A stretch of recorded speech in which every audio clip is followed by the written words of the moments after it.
C'est le débat du moment en France. Faut-il réformer le droit du travail? Et si oui, comment? Le projet du gouvernement Macron fait polémique. Et il y a une catégorie de Français qui se sent particulièrement visée. Ce sont les fonctionnaires. Pour faire des économies, le président Macron voudrait supprimer 120 000 postes dans les 5 ans. Alors fonctionnaires et syndicats se mobilisent. Il n'y arrivera pas. Parce que si les 120 000 se mettent dans la rue, il est tout seul. Les fonctionnaires sont souvent pris pour des boucs émissaires, mais en fait, c'est tout simplement parce qu'on a la culture aussi de la revendication. Depuis longtemps, le statut des fonctionnaires pose question. Ils sont professeurs des écoles, policiers, infirmiers ou encore agents dans l'administration.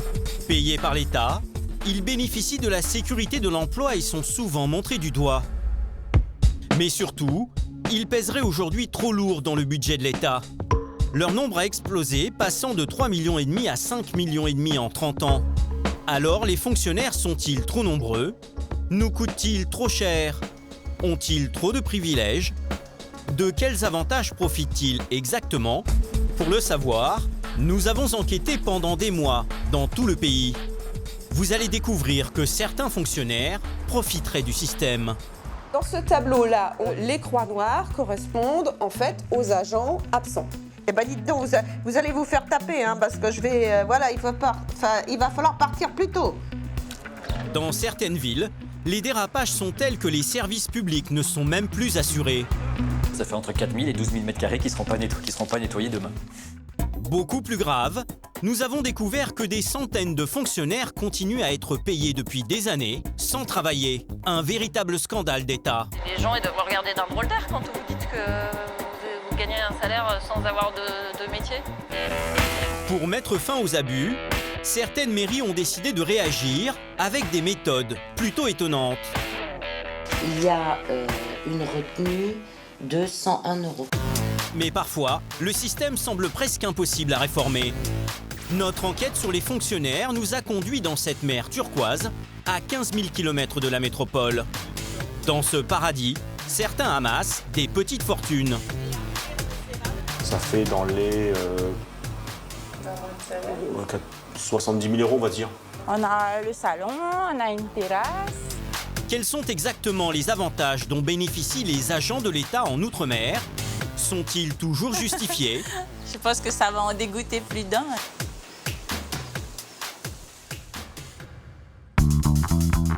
En France, c'est dans les régions que le nombre de fonctionnaires a le plus augmenté, avec 240 000 agents supplémentaires en 10 ans. Les chambres régionales des comptes se sont penchées sur la question. Et leur constat est accablant. Absentéisme, primes excessives, temps de travail non respecté, les dysfonctionnements sont nombreux. Nous nous sommes intéressés à une ville montrée du doigt. Il s'agit de Charleville-Mézières, dans les Ardennes. Connue pour sa célèbre place Ducale, Charleville-Mézières a vu grandir Arthur Rimbaud. Cette commune emploie 900 fonctionnaires. Mais ici, vous allez le voir, la ville fait parfois face à des situations qui peuvent paraître choquantes. Au point que les habitants n'ont pas toujours droit à un service public performant. Parlons par exemple de la propreté de la ville. Ce service emploie 65 agents municipaux. Leur chef, c'est Monsieur Moutarde. Faut que t'appelles le garage. Il y a un voyant moteur allumé sur la 53 et c'est pas le même que d'habitude. Chaque matin à Charleville, Michel Moutarde fait le même constat. Certaines rues sont excessivement sales. Je constate qu'il y a beaucoup de mégots. On peut compter presque 10 mégots au mètre carré sur une journée. Donc pour vous, ça, ici, c'est pas acceptable? C'est tolérable, pas acceptable. Cette saleté, il n'est pas le seul à la déplorer. Quand on interroge les habitants, ils s'en plaignent. Certains ont même des mots très durs à l'égard des agents de la propreté.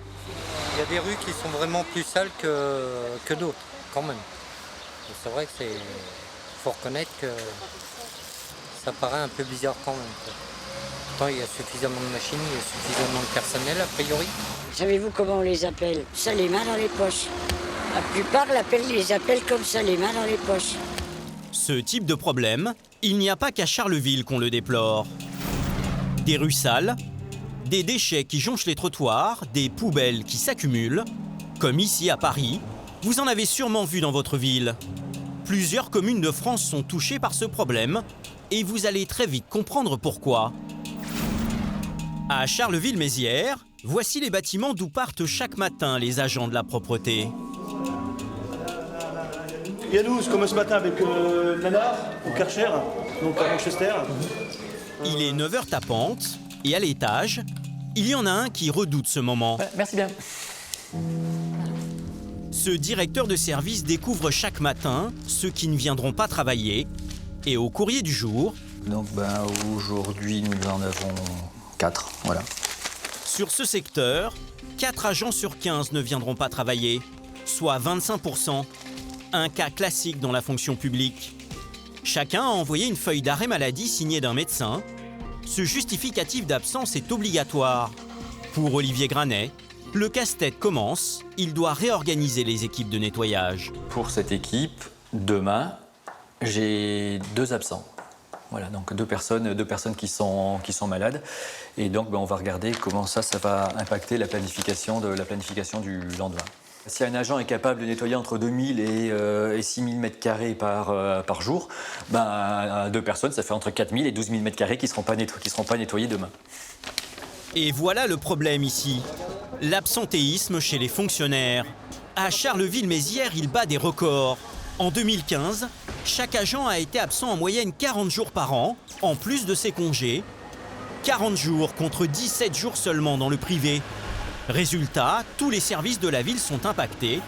Ce matin, à cause des absences, cette balayeuse ne sortira pas. Conséquence pour les chefs d'équipe. Aujourd'hui, je ne vais pas nettoyer la rue du Bois-Fortan et la rue Ferroul à cause de l'absence. Ce responsable l'avoue.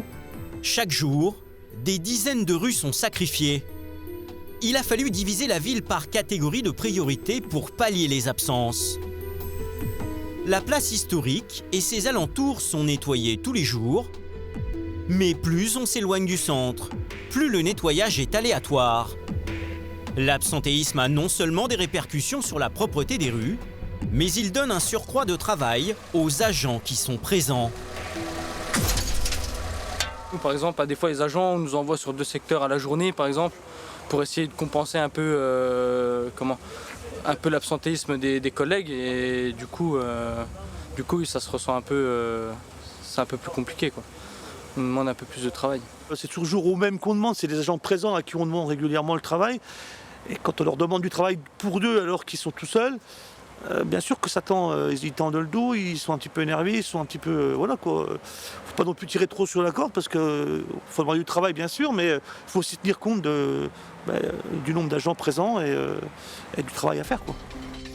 Face à cette dérive, un homme a décidé de réagir. Boris Ravignon est le nouveau maire de Charleville depuis 2014. Bonjour, ça va? Pour cet ancien inspecteur des finances, la lutte contre l'absentéisme est un cheval de bataille. Ce matin, il a réuni son équipe pour découvrir le taux d'absentéisme par agent pour l'année 2016. Et les chiffres sont catastrophiques. Globalement, on est à 41 jours d'absence. 41 jours d'absence en moyenne par agent pour 2016. C'est 1 jour de plus que l'année précédente. Un phénomène inacceptable dont pâtissent quotidiennement les habitants. Les gens pour lesquels on bosse, eux, ce qu'ils veulent, c'est que la ville soit propre, c'est qu'on leur réponde rapidement, c'est que leur dossier avance. Donc voilà, on a un service à rendre et ça, moi, je pense que une des raisons pour lesquelles on doit s'occuper de l'absentéisme, c'est qu'il fait des trous dans notre performance administrative, enfin, qui sont juste pas acceptables. Inacceptable selon le maire. D'autant que plus de la moitié de ces absences est liée aux maladies ordinaires. Petits rhumes, migraines, gastro-entérite, elles se déclenchent du jour au lendemain et ne font qu'augmenter. Certains agents enchaînent les arrêts de travail et cumulent jusqu'à 66 jours de congé maladie par an, soit près de 3 mois d'absence. il y a des abus, ça c'est évident, on est les premiers à rager sur certains arrêts qu'on les voit arriver. C'est pas banal de s'arrêter, quoi. C'est pas quelque chose, on ne doit pas être banalisé. Et en quelques années, il y a une progression qui n'est pas... qui est l'indice qu'il y a quelque chose qui se passe, et ça, on ne peut pas rester avec un niveau de maladie ordinaire, à mon avis, aussi important. Comment expliquer que l'absentéisme explose à Charleville, mais aussi partout en France dans la fonction publique? La raison est simple. Si un fonctionnaire est malade, il continue à être payé dès son premier jour d'absence. En revanche, un salarié du privé malade perd les 3 premiers jours et n'est indemnisé qu'au 4e. C'est ce qu'on appelle le délai de carence.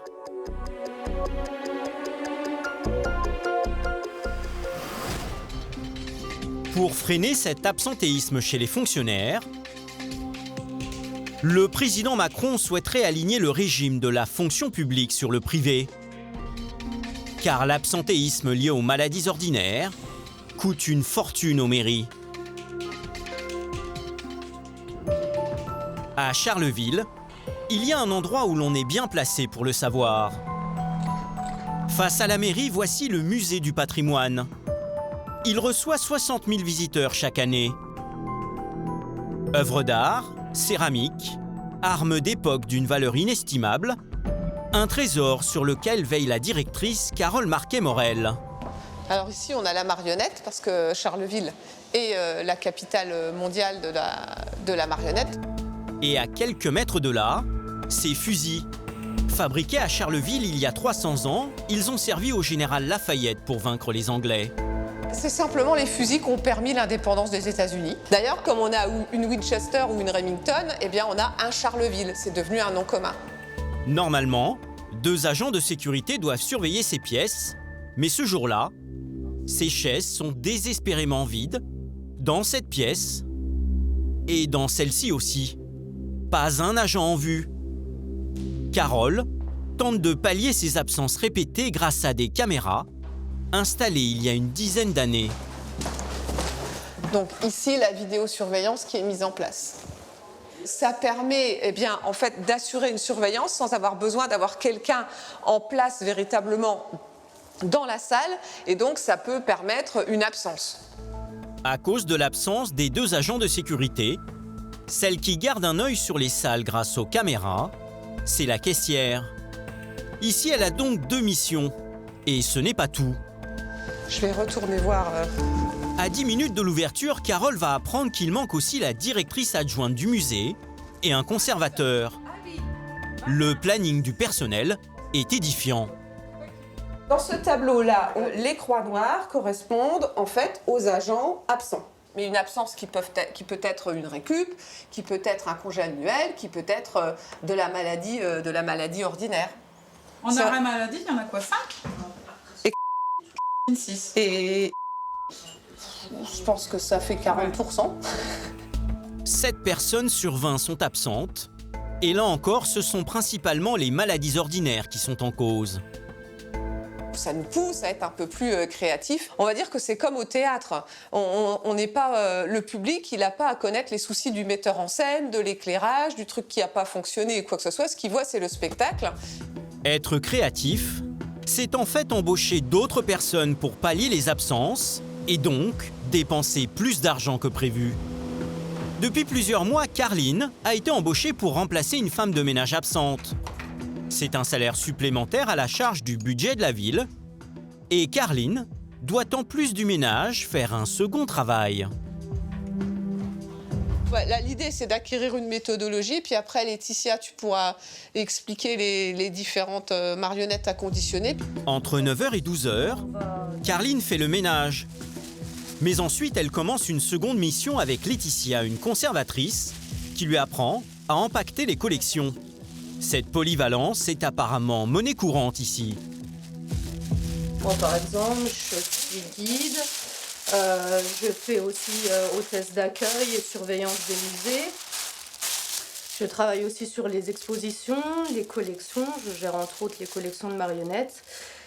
Et la régie de recettes. C'est pas toujours facile, mais si on a des gens motivés comme c'est le cas ici, On y arrive. Ouais, tu vas prendre par Pour là. cette deuxième mission, Carline ne touche pas 1 euro de plus, mais ça lui permet d'évoluer au sein du musée.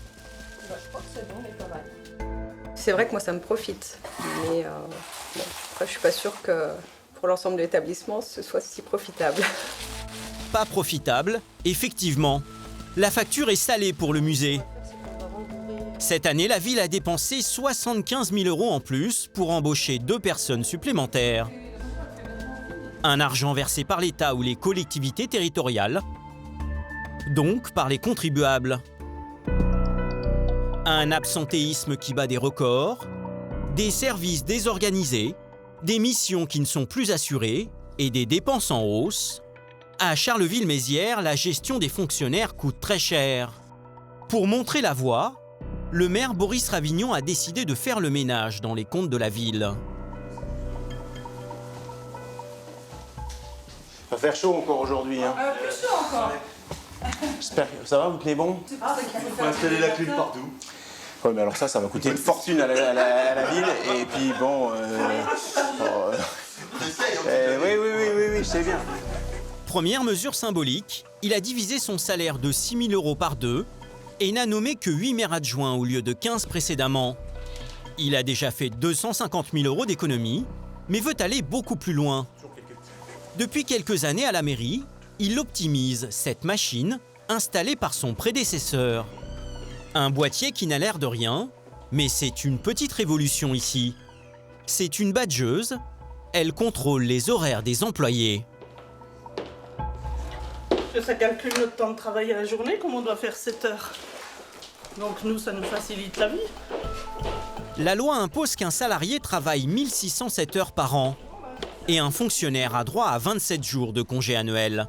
Mais dans cette ville, il travaille 60 heures de moins et bénéficie de 8 jours de vacances en plus chaque année. Bonjour madame. Nous, c'est sûr, on a un pont, la journée du maire, une demi-journée à Noël, une demi-journée au Nouvel An, puis c'est tout. Annick est un peu perdue dans tous ses congés. Cette année, c'est le festival des marionnettes, on a droit à un jour festival ou fête, on choisit. Ah, c'est toujours agréable d'avoir un peu de congé en plus. Les gens, je pense, ils sont attachés. Ces fonctionnaires travaillent moins, tout en gagnant autant que leurs collègues des autres villes.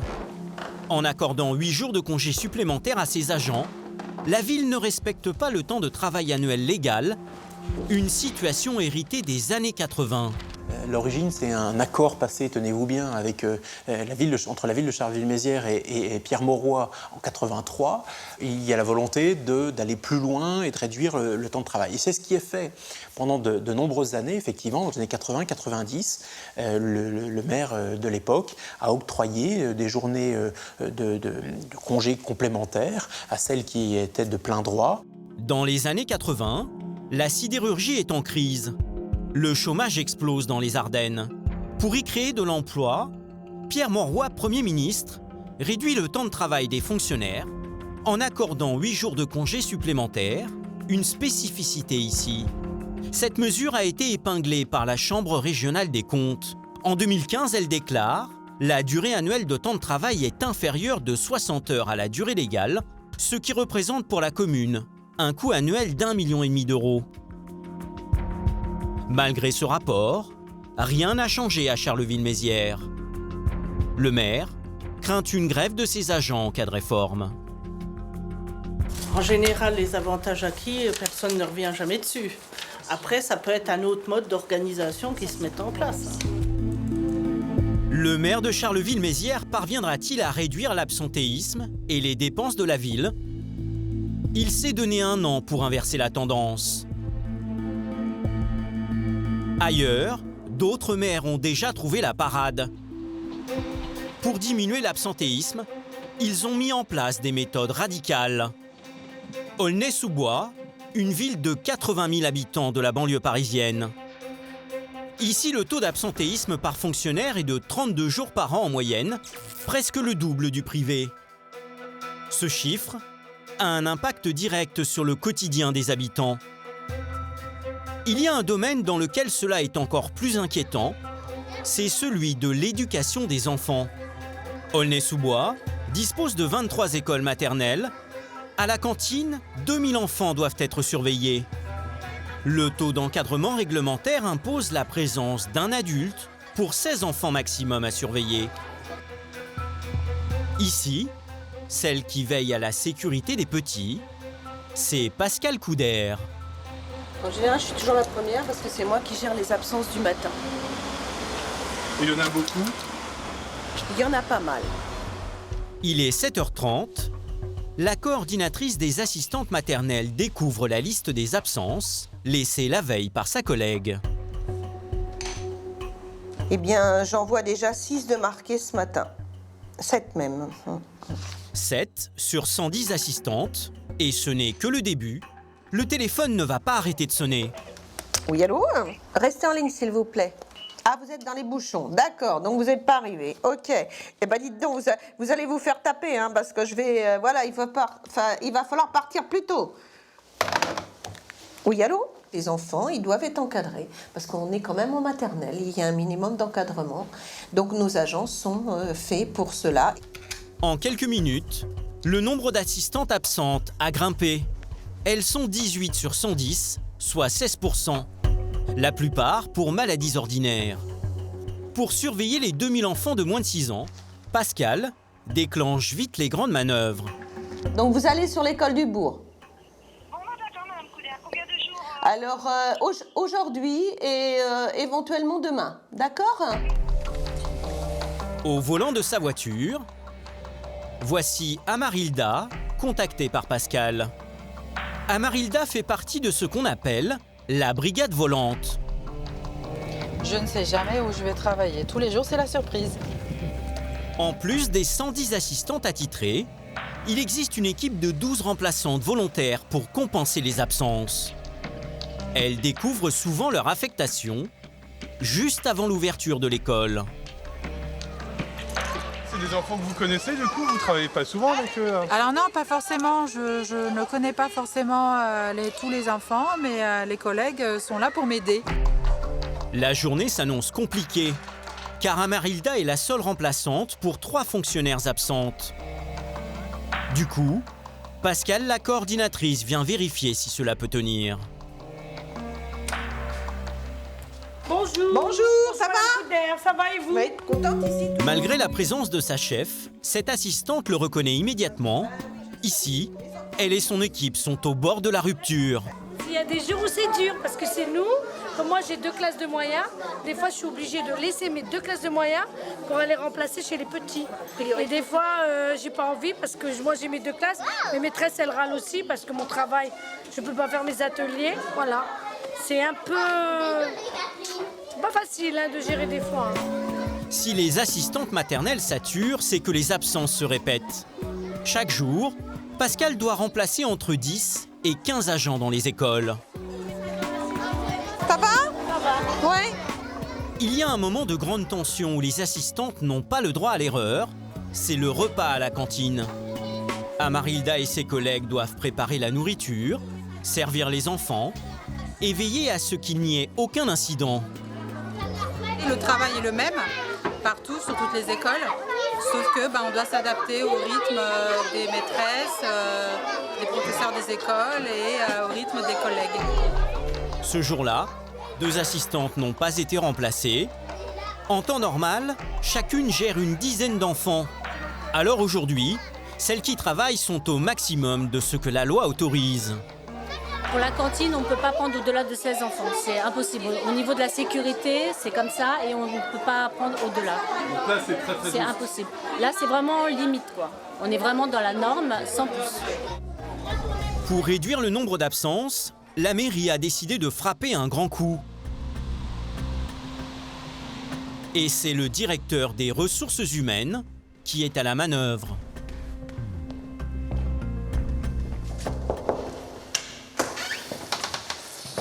Bonjour Madame Maroun.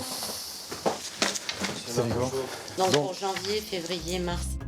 Cette adjointe au maire et le directeur appliquent une méthode osée.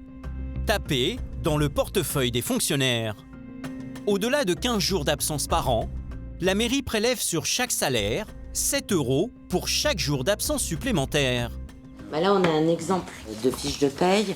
Au-delà donc des 15 jours d'absence consécutive, il y a une retenue de 101 €. C'est ça. 25. Sur un salaire à 1 900 €, la personne a in fine 1 800 €. 100 €, c'est important. C'est vrai que c'est important. Mais c'est pas non plus ce qui va vous permettre de ne pas pouvoir survivre tout le reste du mois. C'est un signe pour essayer de donner une prise de conscience. En se disant, voilà, je vais venir un petit peu enrhumé ou avec une faim d'otite ou avec une pathologie pas trop lourde, mais ça va m'enlever de l'argent. Mais c'est vrai qu'effectivement, ça fera plaisir aussi à mes collègues de ne pas porter cette charge de travail supplémentaire. Cette mesure étonnante lancée en janvier 2017 est légale. Car la mairie ne touche pas au salaire, mais aux primes des fonctionnaires que l'administration est en droit de diminuer. Et ici, la technique porte ses fruits. On voit donc en bas à droite l'absentéisme pour maladie ordinaire, hein, donc celui qui nous préoccupe. On a 40% d'absence en moins. Ce que l'on peut voir aussi, c'est qu'effectivement, les retenues sur salaire sont en train de monter en puissance. Hein. Aujourd'hui, donc, c'est 7 000 € de retenue sur le mois d'avril. 7 000 €, le chiffre est encourageant, mais encore loin de l'objectif. Car l'absentéisme coûte chaque année aux contribuables d'Aulnay plus de 8 millions d'euros. Si la baisse des absences se confirme, la mairie espère réduire la facture de 400 000 € en 2017. On ne s'attendait pas à un effet aussi flagrant. Donc, mais c'est plutôt une bonne nouvelle. C'est une bonne nouvelle pour les agents qui, eux, travaillent et une bonne nouvelle pour l'ensemble de la collectivité et le service public. Mais pour réduire l'absentéisme, une autre ville a trouvé une méthode encore plus radicale. Une solution inimaginable qui risque d'en choquer plus d'un. Près de Montpellier, voici Florensac, une commune de 5000 habitants gorgée de soleil qui a réussi un tour de force. Faire venir travailler ses 60 fonctionnaires tous les jours de la semaine. Par exemple, au service des travaux, pas un ne manque à l'appel. Un petit miracle auquel Jean-Pierre, le responsable technique, s'est désormais habitué. Voilà le tableau des absences et l'année en maladie, on n'en a eu qu'un. C'était le 4 ou 5 janvier. Un seul jour d'absence pour 10 salariés depuis le début de l'année. Ce tableau rendrait jaloux beaucoup de mairies. Le Soleil du Sud aurait-il un rapport là-dedans? Qui a été malade? Un jour de grippe. Le mauvais élève, c'est Julien. Si je suis pas venu, c'est que j'étais vraiment malade. Voilà. Non, il n'y a pas de raison pour pas que je vienne travailler. Comment font les autorités de Florensac pour motiver leurs troupes?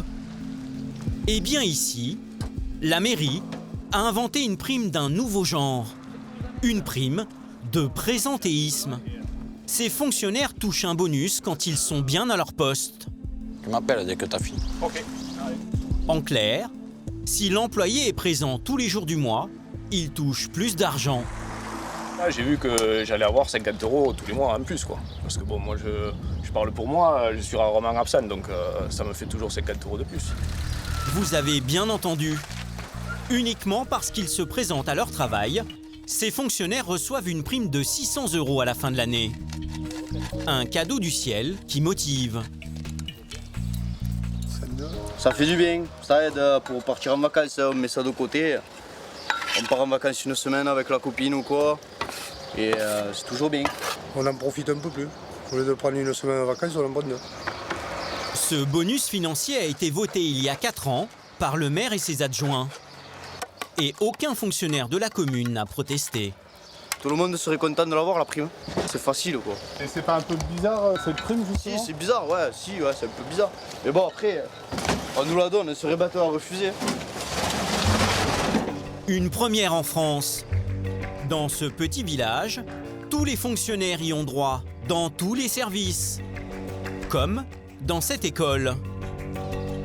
Toucher une prime simplement parce qu'ils sont là, certains agents eux-mêmes n'en reviennent pas. C'est quand même drôle de toucher toucher une prime tous les mois parce qu'on est présent au travail, parce qu'en fait c'est quand même notre boulot et on se doit d'être présent. Mais bon, je la prends quoi. Une prime difficile à avaler pour les collègues du privé qui travaillent aussi dans cette cantine, comme ce cuisinier. Et vous, la prime, vous l'avez eu? Non, non. Je fais pas partie. On est dans le privé, nous. On est en sous-traitance. Et c'est bizarre d'avoir une prime de présentéisme. Je préfère me taire là-dessus. Si cette mesure laisse sceptiques les employés du privé, elle affiche des résultats insolents. Avant cette décision, la municipalité comptabilisait près de 35 jours d'absence par an et par employé. Désormais, les bureaux de la mairie sont pleins tous les jours. Mairie de Fleursac, Marie-Sylve, bonjour. Car la moindre absence, quel que soit le motif, fait sauter la prime. Beaucoup de ces fonctionnaires le reconnaissent. La prime de présence les a rendus très assidus au travail. Si je suis un petit peu malade, je ne vais pas prendre 2 ou 3 jours. Je viens travailler et voilà. Et comme ça, je sais que j'aurai ma prime. Et c'est important, vous y pensez tous les mois ou pas? Vous vous dites... J'y pense, oui. Oui, c'est vrai. Avant la prime, 10 employés sur 60 étaient absents chaque jour. Désormais, ces fonctionnaires se montrent très disponibles pour les habitants. Bon, j'en ai parlé à mon collègue, on va s'en occuper. Hein. Voilà. L'homme qui a osé mettre en place cette mesure, c'est Vincent Gaudy, le maire de Florensac. Avant de remporter l'élection municipale en 2008, il a fait carrière dans une grande entreprise publique. Pascal, tu l'appelles, tu dis qu'il m'appelle vite fait sur mon portable là. Cet ancien agent commercial a tout de suite compris le bénéfice qu'il pouvait tirer de cette mesure. Dans des mairies comme la nôtre, on a essentiellement des catégories C. Et ces gens-là, quand ils rentrent dans la fonction publique, ils sont en dessous du SMIC. Et ils sont abondés par quelques primes, mais les salaires ne sont jamais mirobolants, contrairement à ce que peuvent fantasmer les détracteurs du service public.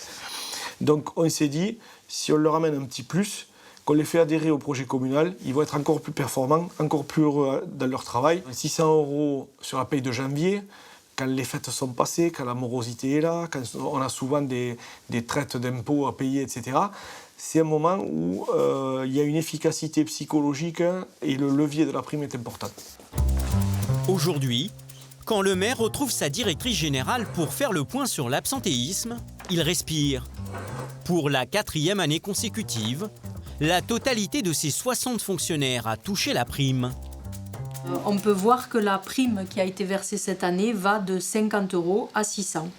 Voilà, sachant que sur la liste, j'ai tous les agents.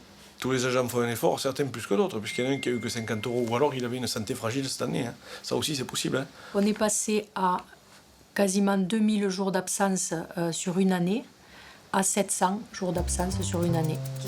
Grâce à cette mesure radicale, Vincent Gaudy a fait ce dont rêvent beaucoup de maires, diviser par 3 le taux d'absentéisme de ses fonctionnaires. Mais cette décision a-t-elle permis de faire des économies à la ville ? On avait une totalité des absences qui représentait 217 000 €. Et la première année de mise en place de la prime, le coût des absences est passé à 76 000 €. Avant, la directrice jetait par les fenêtres 217 000 € pour des fonctionnaires absents. Aujourd'hui, elle en perd 3 fois moins.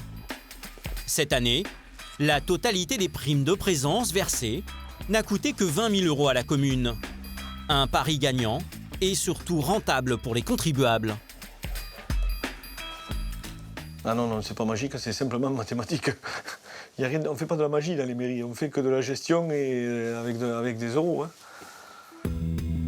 Malgré ces résultats, très peu de maires ont adopté la mesure.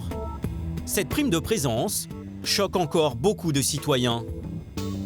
Mais au pays des fonctionnaires, vous allez voir qu'il existe des situations bien plus surprenantes. Des dérives qui durent parfois depuis des années et coûteraient des millions d'euros aux contribuables. Un véritable scandale d'État.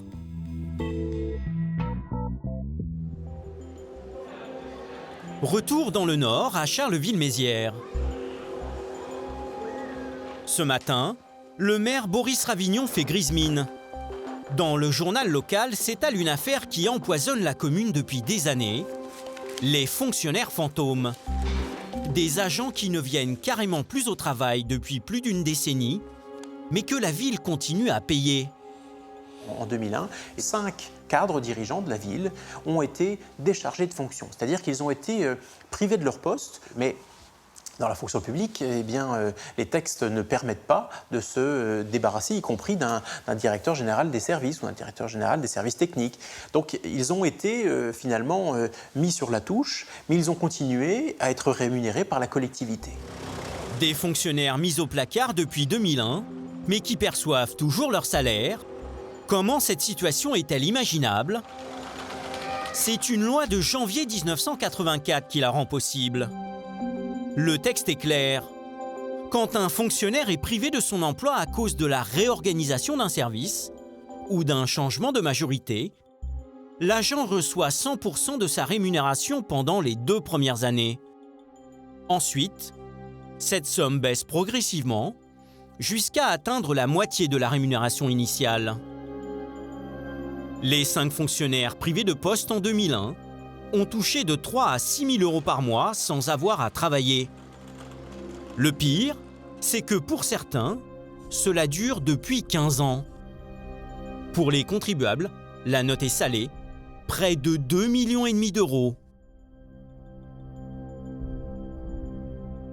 Cette situation fait peser une charge considérable sur la ville de Charleville-Mézières, 2 350 000 € en 2014 à notre arrivée, mais le chiffre a continué à augmenter. Ça représente 40 ou 50 personnes en plus qui pourraient travailler toute une année pour la ville, donc c'est un montant absolument considérable. Sur les 5 fonctionnaires fantômes, 2 ont retrouvé un travail et 2 autres sont maintenant à la retraite. Mais le 5e continue à toucher un salaire depuis 16 ans. Alors, qui est ce fonctionnaire fantôme payé à ne rien faire? Nous avons retrouvé sa trace dans un village des Ardennes, où il possède désormais un atelier d'artisanat, et nous ne sommes pas au bout de nos surprises. Nous filmons en caméra cachée, en nous faisant passer pour des clients. Bonjour. Bonjour. Vous allez bien? Ça va et vous? Ouais. Nous sommes reçus dans un atelier rempli de machines professionnelles d'une valeur de plusieurs milliers d'euros.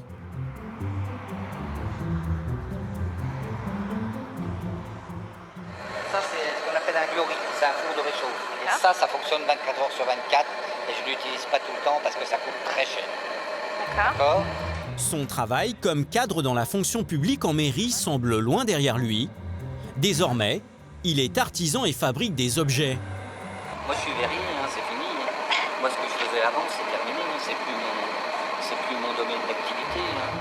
Il vend même ses œuvres de 50 à 300 € pièce pour arrondir ses fins de mois. Vous gagnez bien votre vie en étant verrier? On est à 700-800 € par mois. Ça, c'est ce que vous gagnez aujourd'hui? En tant que verrier, oui. Ah, en tant que verrier. D'accord, vous avez d'autres moyens de vivre, parce que ça, c'est impossible. Oui, tout à fait. Heureusement. D'accord. Je suis sur un dispositif particulier qui va me permettre d'aller jusqu'à ma retraite, donc c'est terminé. C'est-à-dire, si j'ai bien compris, vous gagnez encore un salaire de la fonction publique? Voilà, ouais. C'est ça? Ouais, tout à fait. Sans travailler en faisant ça à là, côté? maintenant, c'est terminé. Les gens, ils doivent vous regarder d'un drôle d'air quand vous dites que vous gagnez un salaire sans avoir de métier. Je savais même pas que ça existait, moi. Ce monsieur le reconnaît. En plus de son revenu de fonctionnaire, il perçoit une rémunération grâce à son artisanat. Mais en a-t-il le droit?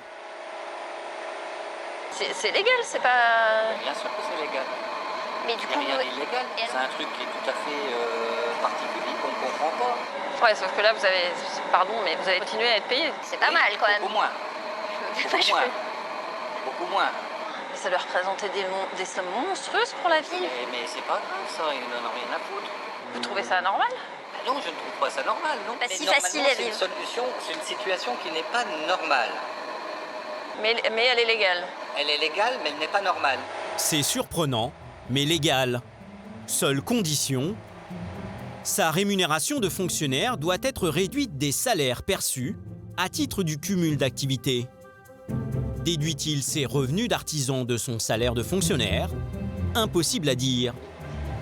En tout cas, en 16 ans, pour sa rémunération, la mairie de Charleville-Mézières aurait versé près d'1 million d'euros bruts.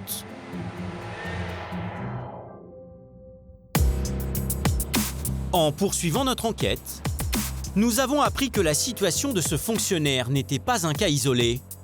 À Paris, nous avons même découvert qu'il existait un centre dont la mission est de gérer tous les fonctionnaires privés d'emploi. Ce centre se trouve dans cet immeuble.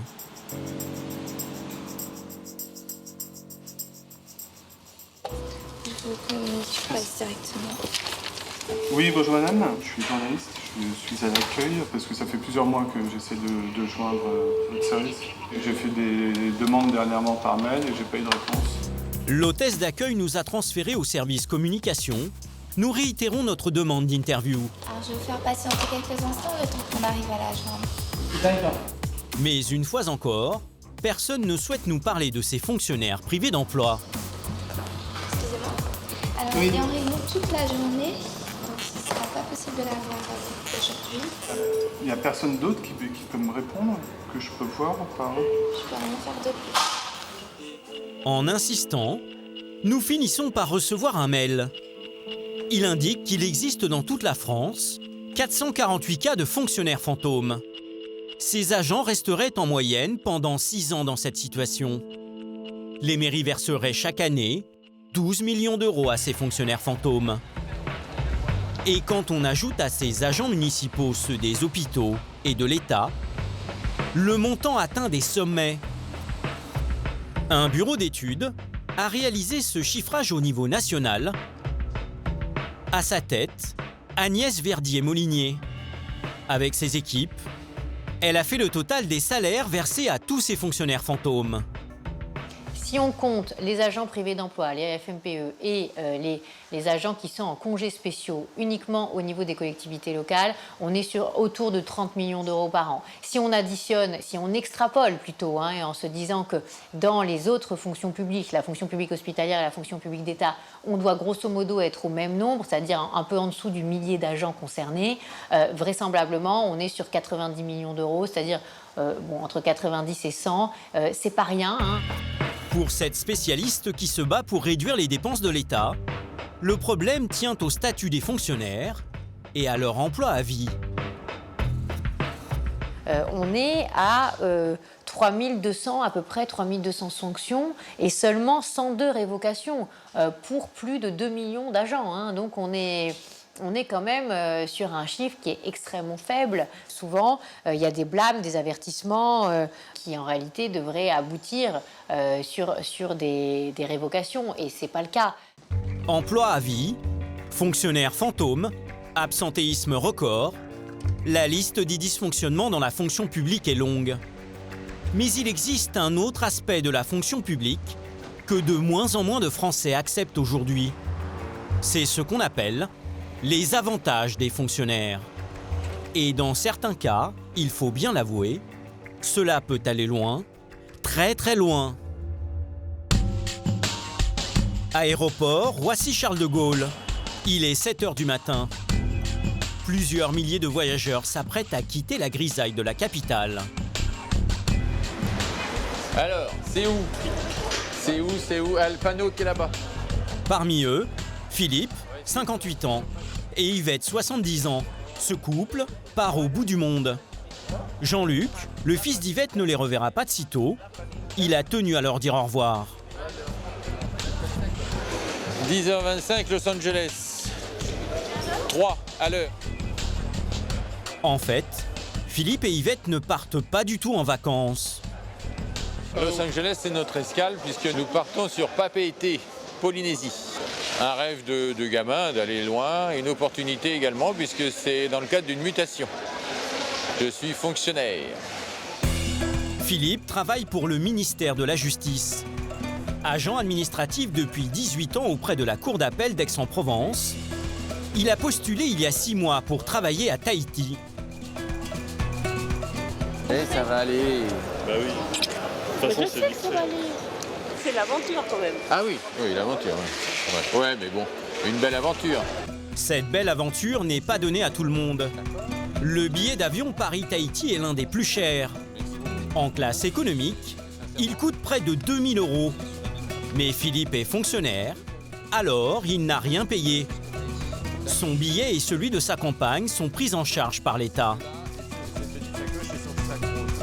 On n'a pas payé les billets, c'est l'administration qui nous offre le billet d'avion dans le cadre de la mutation. Autrement, c'est vrai que ça pourrait être un effort, dans les 4 000, 4 500 €.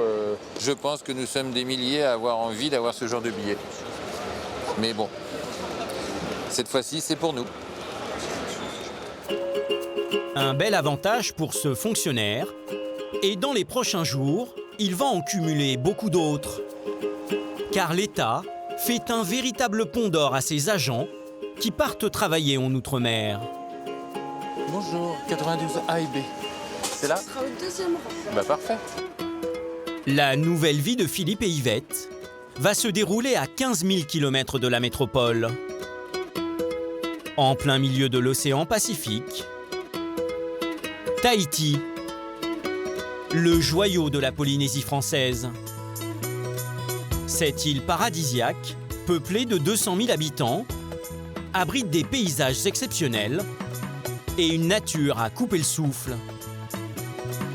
Connue pour ses lagons et ses eaux turquoises, Tahiti vit essentiellement du tourisme. Ce que l'on sait moins, c'est que la Polynésie emploie 26 000 fonctionnaires. La moitié d'entre eux vient de métropole. Chaque année, ils sont 10 000 à vouloir s'expatrier. Seuls 1 000 sont sélectionnés à l'arrivée. Vous allez voir que s'ils sont aussi nombreux à tenter leur chance à Tahiti, ce n'est pas uniquement à cause du cadre de vie.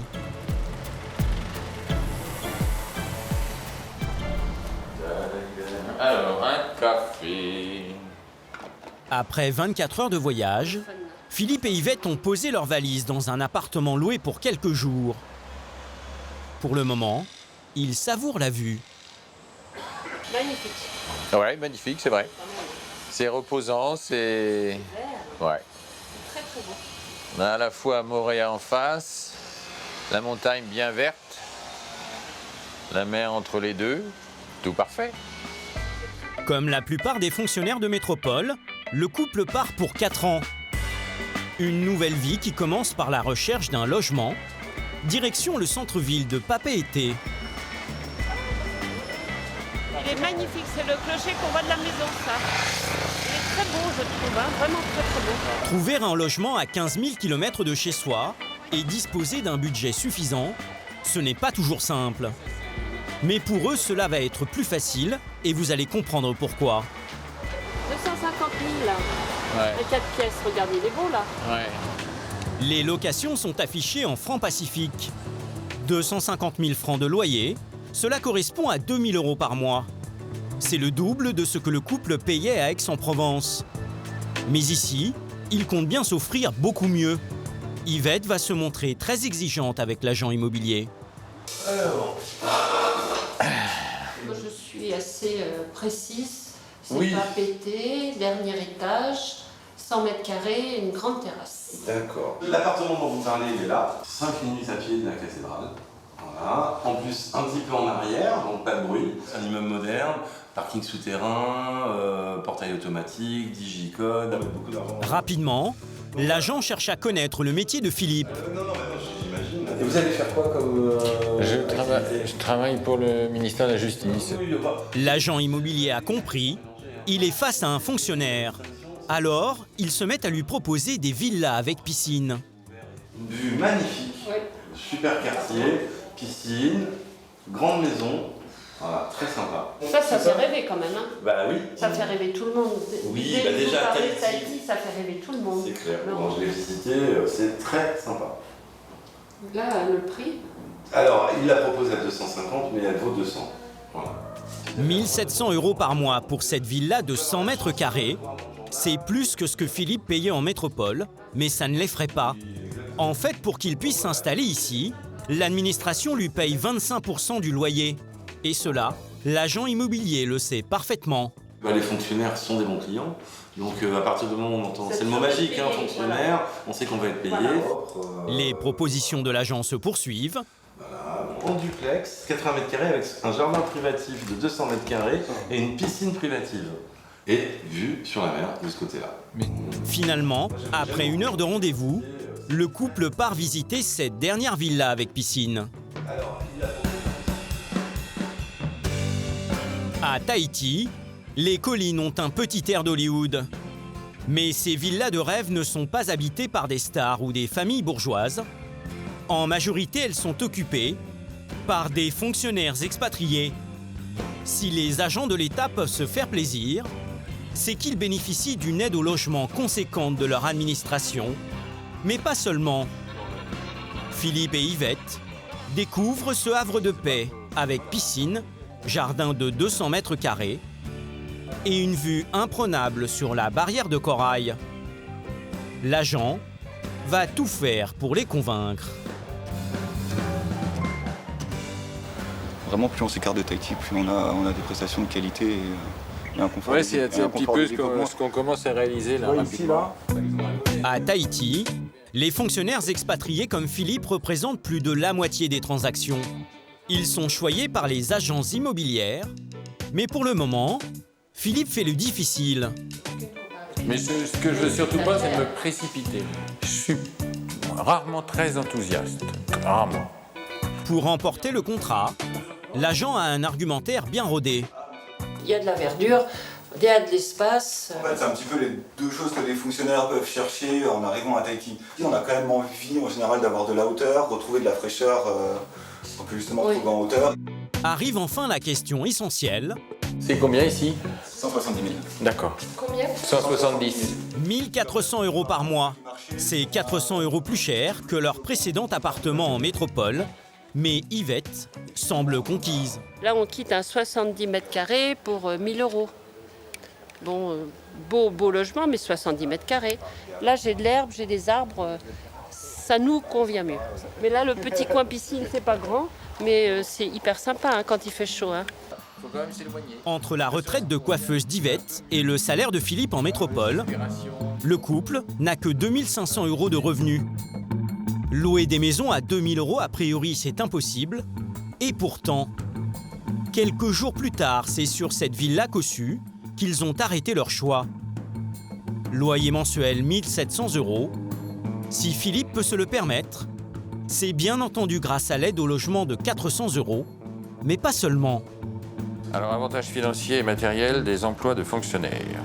Ce qui lui autorise un train de vie supérieur, c'est un autre privilège incroyable qui rendrait jaloux un salarié du privé. Cet avantage concerne son salaire, qui va recevoir un sacré coup de pouce. Je suppose que je vais avoir pas loin du double de ce que je pouvais toucher.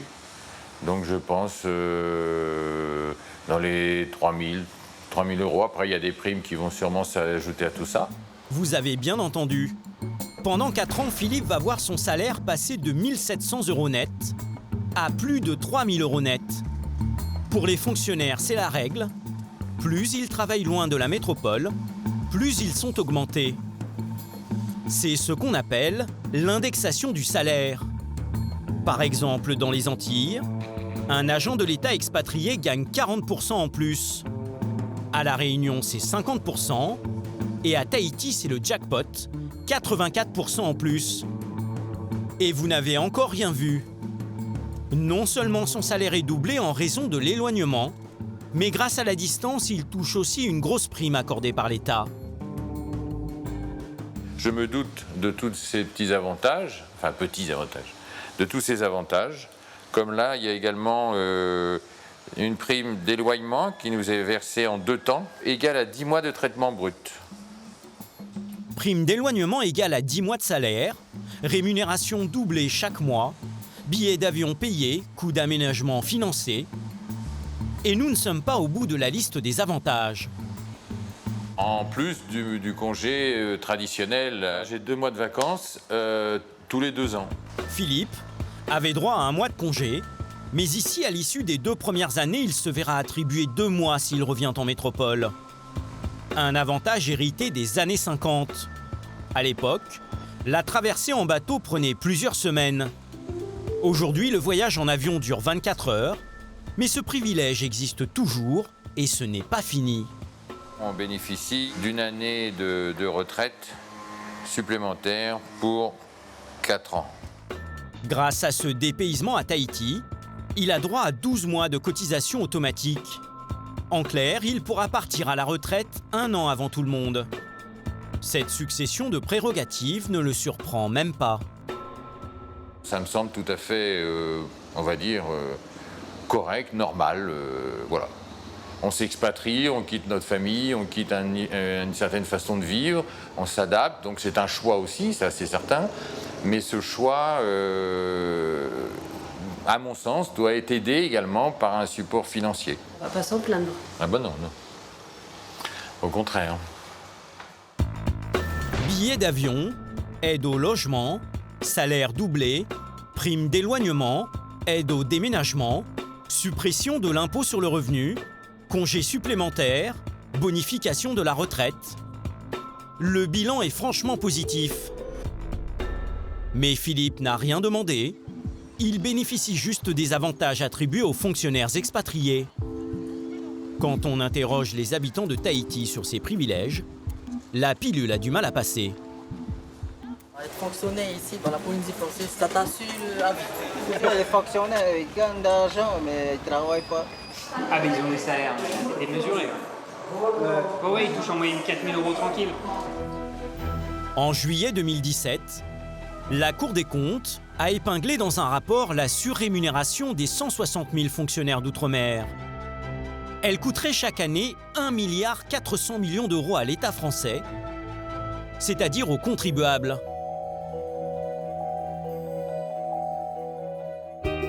Si ce montant atteint des sommets, c'est qu'il existe en Polynésie d'autres privilèges encore plus ahurissants. Pour les découvrir, nous avons enquêté auprès du plus gros contingent de fonctionnaires. Ils exercent tous la même profession et une partie d'entre eux travaillent ici. Bienvenue à Rangiroa, un atoll situé à 500 km de Tahiti.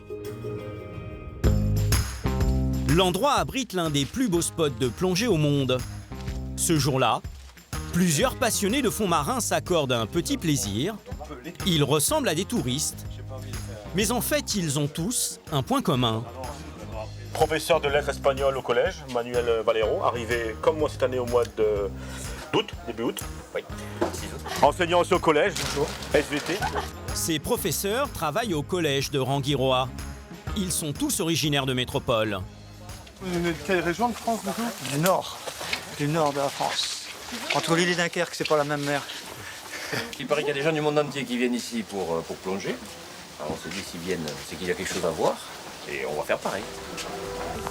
Hervé est le principal du collège. Avant la Polynésie, il dirigeait un établissement dans le Var. Le dimanche, lui et ses collègues sautent dans le grand bain.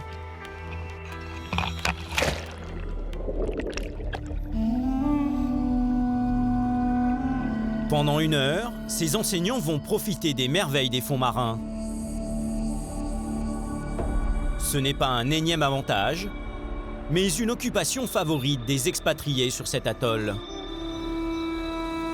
Requins, raimanta, ils en prennent plein la vue. Alors depuis nos 6 premiers mois ici à Rangiroa, on a pu voir bien évidemment les dauphins quasiment chaque fois, les grands requins marteaux, requins pointe noire, beaucoup de poissons. Oh, je ne sais même pas vous raconter.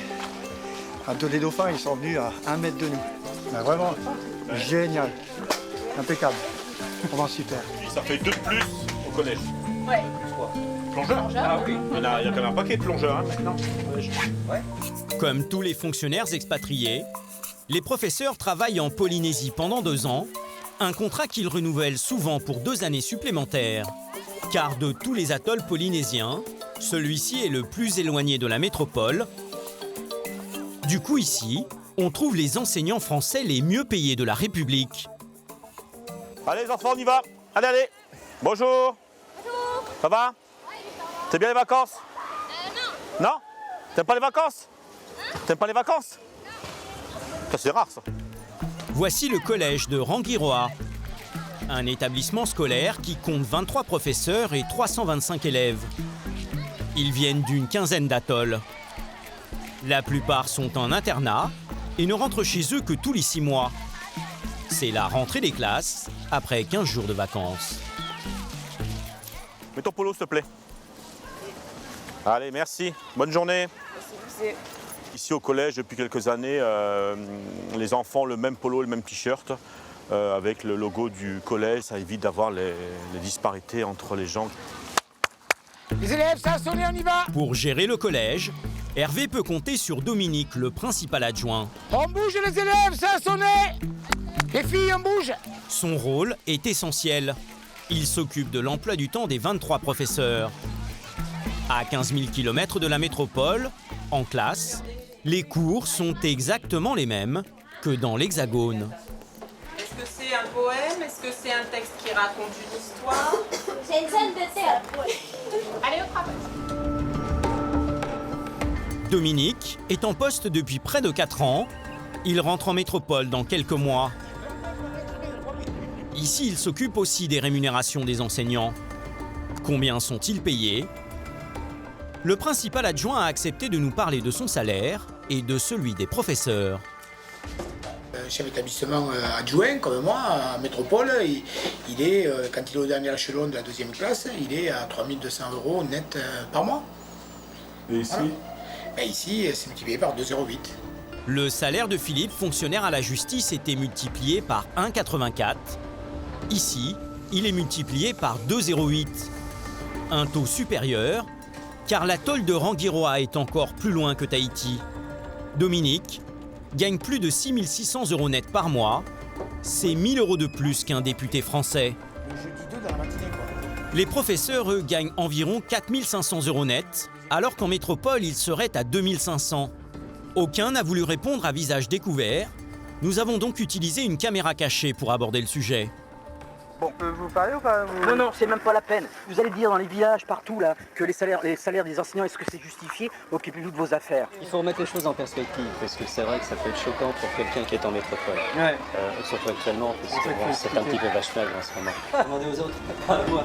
Ces professeurs peuvent même grappiller quelques centaines d'euros quand ils font des remplacements.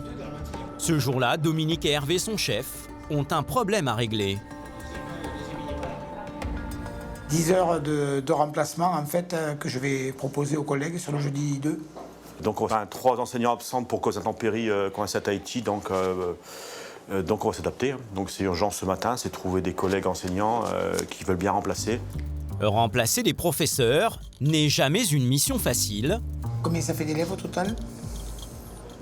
Ok, d'accord, je te remercie. Mais en Polynésie, les candidats ne manquent pas. Il y a une bonne raison à cela. L'heure sup effective avoisine un coût de l'ordre de 80 €.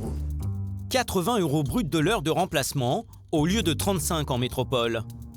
Et oui, les heures sup, elles aussi, sont indexées sur l'éloignement. Il y a des enseignants qui sont plus rapides que d'autres, disons, pour assurer des remplacements. Et c'est aussi, pour certains, une source de revenus complémentaires, c'est clair.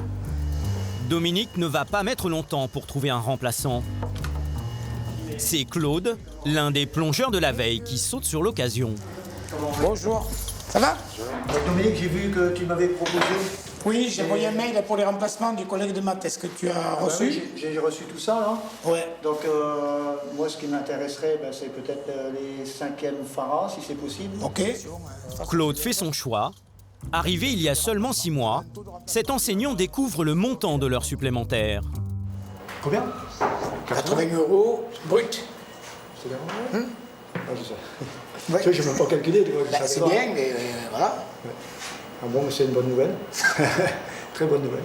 Ici, c'est multiplié par 2,08 parce qu'il y a des charges et des frais qui sont nettement supérieurs à ce qu'un enseignant vit en métropole. Donc c'est normal qu'il ait un salaire indexé et des heures sup qui soient indexées au même niveau. Ça n'a rien d'étonnant quand on voit le coût de la vie ici. Moi, ça ne m'étonne pas et ça ne me perturbe pas.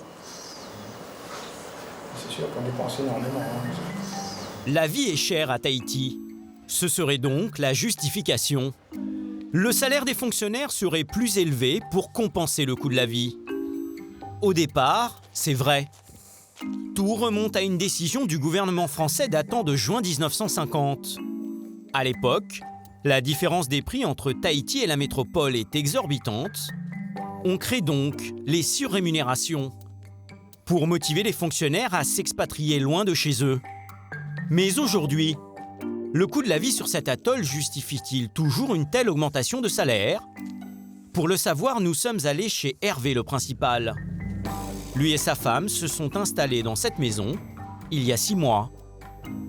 Auparavant, j'ai jamais fait ma vaisselle en voyant des requins ou la mer aussi bleue là devant, quoi. C'est beau. Cette maison au panorama exceptionnel est un logement de fonction situé dans le collège. Hervé en bénéficie comme n'importe quel principal de France. Après, il n'y a pas que ça comme non plus. Il y a le cadre et le reste. Le reste du tableau est moins attrayant selon Hervé. Et d'abord, le coût de la vie, extrêmement élevé. C'est très difficile, vraiment d'excès, très difficile. La vie est chère quand même. La vie est chère hein, dans les territoires d'outre-mer. Voilà, les factures. Effectivement, les coûts d'une ligne de téléphone, d'internet et d'une antenne satellite n'ont rien à voir avec ceux de métropole. Ici, il faut souscrire à 3 abonnements différents et la facture est salée. L'ensemble, ça fait environ 140, 150 euros, quoi. Entre 140 et 150 euros pour avoir accès un petit peu à surtout Internet et télévision et téléphone portable. 150 euros contre une cinquantaine à Paris, c'est 3 fois plus. Et il n'y a pas que cela.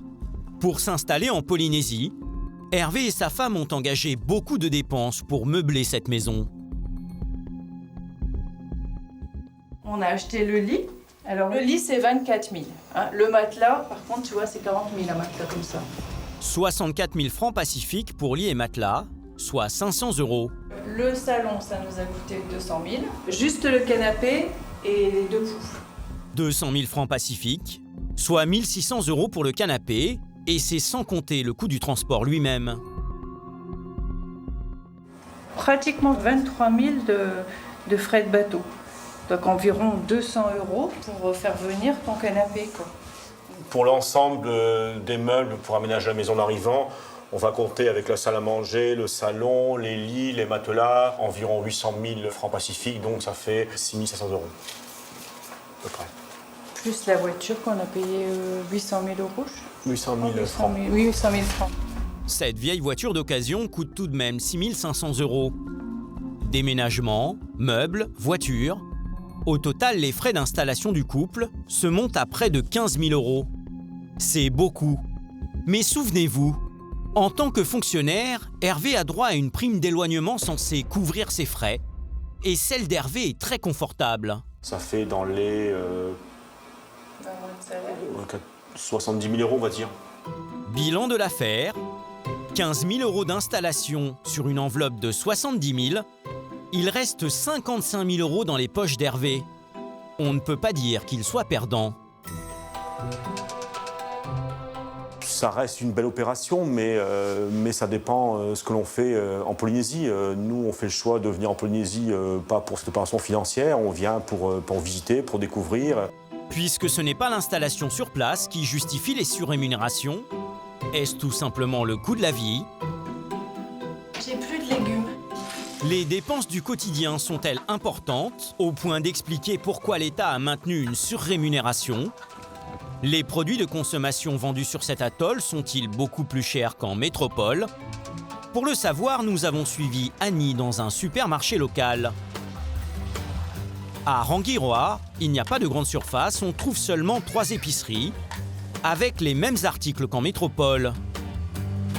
Des viennoiseries, des herbes aromatiques, des condiments ou encore des produits d'entretien.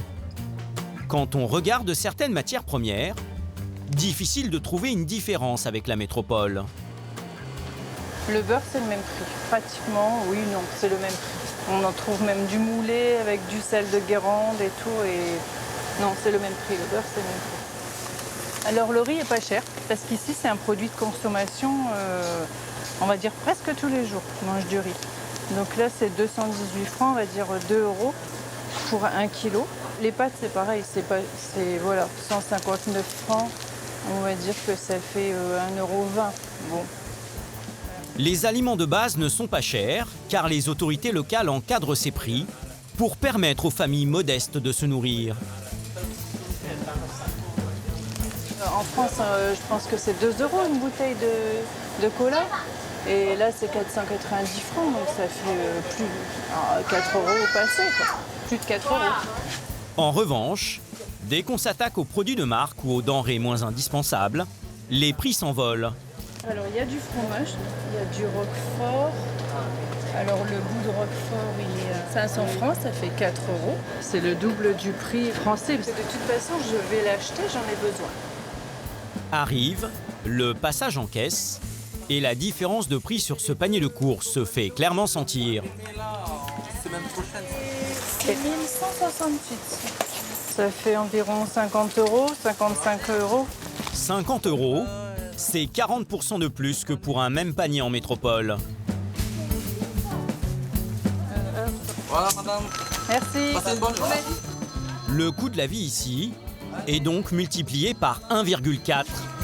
Mais l'indexation des salaires, elle, est de 2,08. Le niveau des revenus et des primes ne serait donc pas justifié par le coût de la vie. Et il y a plus étonnant, ce système de surrémunération, et il n'y a pas que les fonctionnaires expatriés de métropole qui en bénéficient. Retour au collège de Ranguirois. Nous sommes allés voir Mathieu. Il est secrétaire de direction auprès d'Hervé le principal. Quand on lui parle salaire, il a le sourire jusqu'aux oreilles. Mais vous avez un bon salaire, c'est bien. Ah oui, là, je vais pas me plaindre. C'est clair. Son salaire est en principe de 1 523 € bruts, mais aujourd'hui il est de 3 650 €. Un salaire de cadre pour un travail de secrétaire de direction. Même s'il est né en Polynésie et pas expatrié de métropole, Mathieu double aussi son revenu. Cela découle d'une décision qui remonte à 1970. À l'époque, les agents locaux revendiquent une égalité de traitement. Pour éviter un conflit social, le gouvernement français double les revenus de tout le monde. Seule différence, les salariés locaux n'ont pas de prime d'éloignement. Ces privilèges aujourd'hui posent question. Au moment où l'État cherche à faire des économies, on peut se demander ce qui les justifie encore. N'y aurait-il pas une meilleure façon d'utiliser l'argent des contribuables? Lorsque l'on regarde de plus près les moyens de l'éducation nationale sur place, on peut sérieusement s'interroger. Les 15 salles de classe sont en mauvais état. Quant aux sanitaires, leur propreté laisse à désirer. Les installations de l'internat ne se portent pas mieux. L'évacuation des douches se fait directement dans la cour. Mais il y a plus préoccupant. En Polynésie, le taux d'illettrisme des 16-25 ans est de 40%, alors qu'en métropole, il ne dépasse jamais 10%, même dans les académies les moins bien classées. Face à ce constat difficile, le principal tente de se défendre. Les résultats ici sont plus bas qu'en métropole, en effet, mais on peut se poser la question aussi, s'il n'y avait pas tous ces moyens mis en place, quels seraient les résultats? On peut reposer la question de ce sens-là. Non, ce n'est pas décourageant parce que bon, tout le monde connaît ses missions, tout le monde connaît le rôle qu'il a joué ici dans la Polynésie, et notre rôle, notre but à tous, c'est de les faire réussir. Est-il possible de réformer un jour ce système de surrémunération des fonctionnaires? Pour en avoir le cœur net, nous avons rencontré en métropole un spécialiste de ces questions. Bernard Tout-le-Monde est un ancien inspecteur général de l'éducation nationale. Il a jeté un pavé dans la mare en publiant ce livre qui dénonce les dérives de cette politique. Les départements d'outre-mer ou les territoires d'outre-mer sont ce qui coûte le plus cher au ministère de l'Éducation nationale, avec les résultats scolaires qui sont les plus mauvais. Tous les enseignants n'y vont pas pour faire de l'argent, mais une partie des volontaires pour aller là-bas font ça pour avoir de l'argent, pour pouvoir se payer une maison quand ils vont revenir. Et on a même ce que, lorsque j'étais directeur, nous appelions dans les services les professionnels de l'outre-mer, ceux qui passent de Papeete à Nouméa, de Nouméa à La Réunion, de La Réunion à Pointe-à-Pitre, et puis qui terminent d'ailleurs en Andorre, où il y a aussi des surrémunérations. Bernard Tout-le-Monde a réalisé des missions dans différents territoires d'outre-mer. D'après lui, les choses ne sont pas prêtes d'évoluer. Dès qu'un gouvernement envisage de revenir un peu sur tel ou tel avantage, les syndicats de fonctionnaires, comme les syndicats de l'éducation nationale, se dressent contre tout ce qu'ils appellent une atteinte aux droits acquis. Malheureusement, l'inertie dénoncée par cet ancien agent de l'État ne concerne pas que l'éducation nationale. En Polynésie, la gestion d'une autre catégorie de fonctionnaires pose question. Sur ces atolls isolés, 550 gendarmes assurent la sécurité des habitants et représentent l'État français dans les endroits les plus reculés. À Rangiroa, la brigade est composée de 5 gendarmes, dont 2 expatriés engagés pour au moins 4 ans en Polynésie. Il y a David, qui est responsable de tout l'équipement nautique. Je reviens du bateau, là, c'est bon, ça tourne, là. Il y avait de l'eau dans l'essence. Oui. Donc là, j'ai laissé tourner, on va voir, ça va être le test. D'accord. Le commandant de l'unité, c'est Victor, un Polynésien. Il a la chance de faire toute sa carrière dans son archipel d'origine. Nadège, elle, a été la première femme gendarme de Polynésie. Ça, c'est la photo d'école. Je suis ici. Tu sais que c'est pas en métropole quand on voit les gendarmes. Sourire autant et avec la fleur à l'oreille. On est heureux, quoi. Si Nadège est toujours souriante, c'est qu'être gendarme à Rangiroa est une situation privilégiée par rapport à ses collègues de métropole. Et cela concerne tout d'abord l'habitation. Les gendarmes bénéficient d'un logement gratuit, comme leurs collègues de l'Hexagone. Mais ici, les maisons font plus de 100 mètres carrés et possèdent un jardin privatif. On a de très bonnes conditions de vie, enfin, en particulier ici sur Rangiroa. On est vraiment la brigade la mieux lotie. On a le salon, on a une terrasse. Autre avantage, ici chaque gendarme a automatiquement droit à une cuisine entièrement équipée. Ils nous fournissent le four, le réfrigérateur. Ils nous fournissent également un congélateur. Et l'électroménager, ce n'est qu'un petit détail. Ce qui fait la vraie différence entre Nadège et les gendarmes basés dans l'Hexagone, c'est la fiche de paye. Je pense que ça va en dégoûter plus d'un. Plus de 6 000 € net par mois. Pour son grade de maréchal des logis-chefs, c'est un salaire quasiment 3 fois plus important que celui qu'elle aurait en métropole. 6 000 €, je pense que... Je ne sais même pas si un officier gagne ce salaire-là en métropole. Je fais, mais c'est sûr que pour eux, quand ils voient le bulletin de solde, s'ils voient que le bulletin de solde en lui-même, forcément, oui, ça peut être choquant pour eux. Comme pour les enseignants, Nadège touche un salaire indexé qui est plus que doublé. Mais ce qui lui permet d'atteindre les 6 000 € nets, ce sont ses 4 enfants. Comme tout citoyen, elle a droit aux allocations. Mais ici, elles sont doublées.